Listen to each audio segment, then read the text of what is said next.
BEd first year अर्थात BEd प्रथम वर्ष। बीएड फर्स्ट ईयर में पेपर 6 जिसका नाम है जेंडर स्कूल एंड सोसाइटी अर्थात लिंग विद्यालय और समाज। जेंडर स्कूल एंड सोसाइटी में यूनिट फर्स्ट इकाई 1 के अंतर्गत आज हम जानेंगे defectiveness inequality of disability and region अर्थात अक्षमता तथा क्षेत्रीयता की समता में बाधाएं।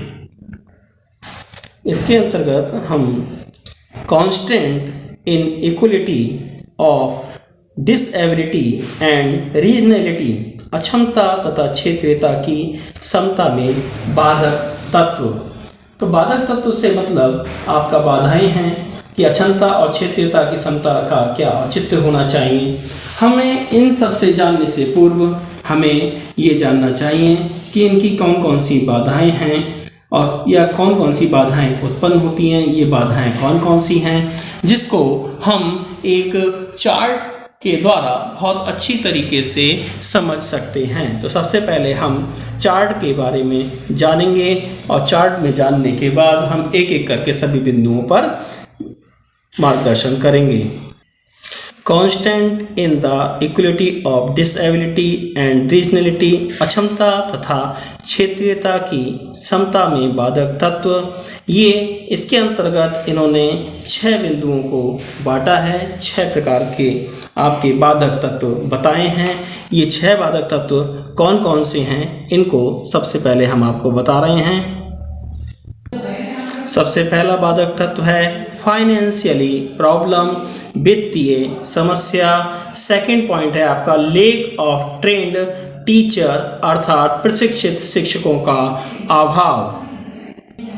थर्ड पॉइंट है आपका इनएप्रोप्रिएट एटीट्यूड ऑफ प्यूपिल, लोगों की अनुपयुक्त अभिवृत्ति। और फोर्थ पॉइंट है आपका पॉलिटिकल फैक्टर्स अर्थात राजनीतिक कारक। फिफ्थ पॉइंट है आपका वॉलेंटेशन ऑफ कॉन्स्टिट्यूशनल प्रोविजंस, संवैधानिक प्रावधानों की अवहेलना। और लास्ट पॉइंट आपका 6 पॉइंट है lake of separate school and necessary equipments अर्थात पृथक विद्यालयों तथा आवश्यक उपकरणों का अभाव। अब हम पूरे चार्ट को एक बार देखेंगे। ये आपका चार्ट दिया हुआ है पूरा कंप्लीट। इस कंप्लीट चार्ट में 6 पॉइंट दिए हुए हैं। अब इन 6 बिंदुओं पर हम एक एक करके चर्चा करेंगे। तो सबसे पहला पॉइंट है हमारा फाइनेंशियल प्रॉब्लम, वित्तीय समस्या। अक्षमता युक्तों तथा क्षेत्रीयता की शिक्षा में वित्तीय समस्या तथा संसाधनों की कमी आड़े आती है। साथ ही वर्ष 2001 में भारत में लगभग 2 करोड़ लोग विकलांग थे, जिनमें से 50 लाख लगभग विद्यालय शिक्षा ग्रहण करने वाले आयु वाले थे, परंतु अक्षमों की शिक्षा की व्यवस्था के लिए वित्तीय आवश्यकता की पूर्ति समुचित रूप से नहीं हो पाई थी। क्षेत्रीयता की शिक्षा हेतु वित्तीय समस्या आती है, जिसके अनुसार प्रत्येक क्षेत्र में लोगों की समान शिक्षा की व्यवस्था नहीं की जा सकती है। इस प्रकार वित्तीय समस्या क्षेत्रीयता तथा अक्षमता युक्त की समानता में बाधक बनी रहती है। सेकंड पॉइंट हमारा आता है लेक ऑफ ट्रेंड टीचर्स अर्थात प्रशिक्षित शिक्षकों का अभाव। प्रशिक्षित शिक्षकों के अभाव के अंतर्गत अक्षमता युक्त तथा क्षेत्रीयता की समानता के शिक्षा के क्षेत्र में प्रशिक्षित शिक्षकों की समस्या बड़ी होती है।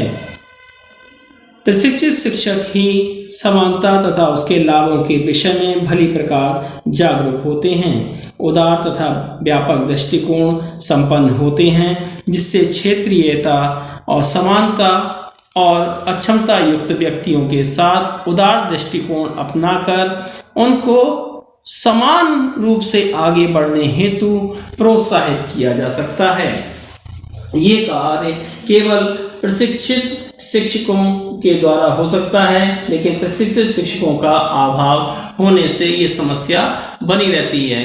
परंतु शिक्षा के प्रत्येक स्तर पर शिक्षकों की कमी लगातार बनी रहती है। प्रशिक्षित शिक्षकों का अभाव बना रहता है। योग्य शिक्षकों का अभाव रहने से ये समस्या बनी रहती है। इस समस्या का निवारण नहीं हो पाता है, क्योंकि अक्षमता युक्त तथा क्षेत्रीयता की समानता के शिक्षा के क्षेत्र में प्रशिक्षित शिक्षकों की समस्या इसलिए बड़ी है क्योंकि वहां पर ट्रेंड टीचर्स नहीं मिल पा रहे हैं। इसी क्रम में हमारा तीसरा पॉइंट आता है इनएप्रोप्रिएट एटीट्यूड ऑफ प्रॉब्लम, अर्थात लोगों की अनुपयुक्त अभिव्यक्ति। लोगों की अनुपयुक्त अभिवृत्ति के अंतर्गत क्षेत्रीयता और अक्षमता की समता में एक बहुत बड़ी समस्या खड़ी है। लोगों में व्याप्त अनुपयुक्त अभिवृत्तियां हैं। ग्रामीणवासी जो हमारे लोग हैं तथा पहाड़ी क्षेत्रों में निवास करने वाले पहाड़ी क्षेत्र के जो लोग हैं, यहाँ पर निवास करने वालों को शहरी तथा मैदानी क्षेत्रों के व्यक्ति स्वयं से हीन और निम्न स्तर मानते हैं।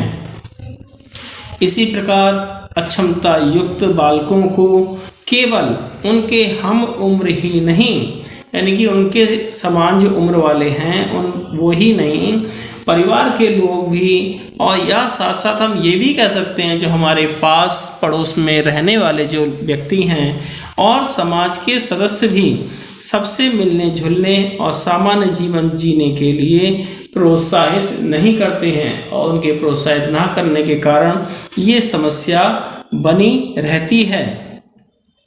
साथ ही लोगों में अशिक्षा तथा जागरूकता की कमी के कारण तथा जानकारी का अभाव संकीर्ण होने के कारण तथा मानसिकता संकीर्ण होने के कारण, संकीर्ण धारणा इत्यादि के कारण इनकी समानता की स्थापना में बाधा उत्पन्न होती रहती है, और ये बाधा बिल्कुल भी समस्या का समाधान नहीं हो पाता है, चाहे वो आपके ग्रामीण क्षेत्र के लोग हों चाहे पहाड़ी क्षेत्र के लोग हों।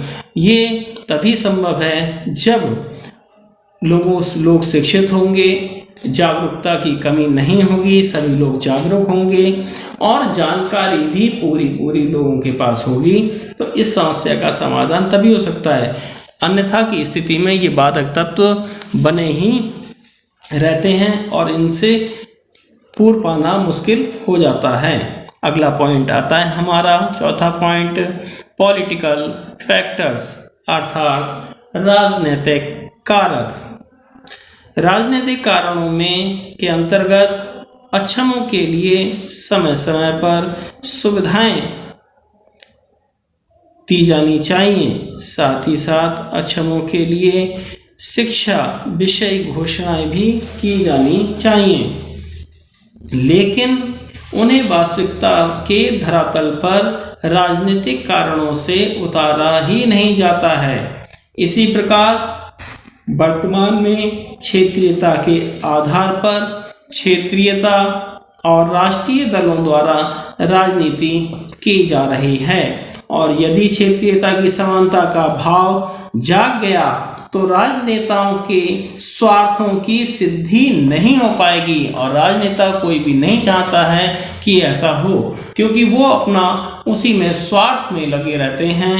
साथ ही इस प्रकार राजनीतिक कारणों से अक्षमों और क्षेत्रगत असमानता में वृद्धि की जा रही है, जिसे समाप्त किया जाना आवश्यक है, तभी समानता के लिए बनाई गई योजना सफलीभूत हो सकती है।